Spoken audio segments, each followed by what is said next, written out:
दिवालिया हुई मोदी इंडस्ट्रीज की कंपनी मोदी रबर ने उत्तर प्रदेश और सरकार की 500 करोड़ की सरकारी जमीन पर एक विदेशी कंपनी को बेच डाली है। 70 के दशक में यूपी सरकार ने उद्योगों को प्रोत्साहन के तौर पर यह जमीन टायर फैक्ट्री लगाने के लिए लीज पर दी थी।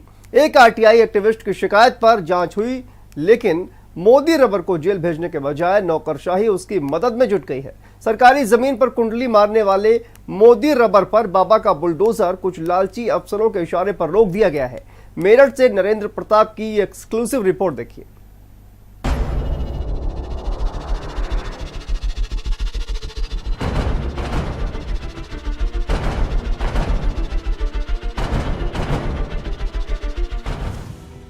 मोदी रबर ने दिवालिया होकर निकाला सरकार का दिवाला। मोदी रबर से मोदी कॉन्टिनेंटल होने में किया अरबों का खेल।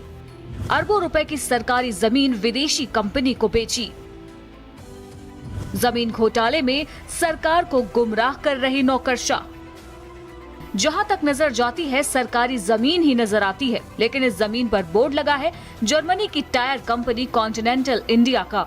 1972 में टायर उद्योग लगाने के लिए उत्तर प्रदेश सरकार ने गवर्नमेंट ग्रांट एक्ट के तहत ग्रांट डीड के जरिए 117 एकड़ जमीन मोदी रबर को दी थी। 2009 में मोदी रबर ने खुद को दिवालिया घोषित किया और सरकारी जमीन समेत पूरा कारोबार कॉन्टिनेंटल इंडिया को बेच दिया।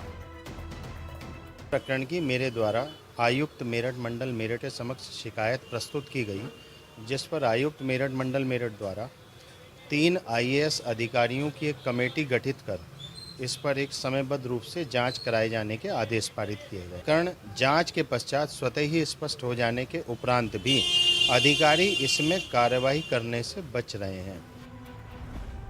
2013 में सरधना के एसडीएम अखंड प्रताप और बाद में एसडीएम अमित भारतीय ने सरकारी जमीन की दाखिल खारिज की कोशिश की।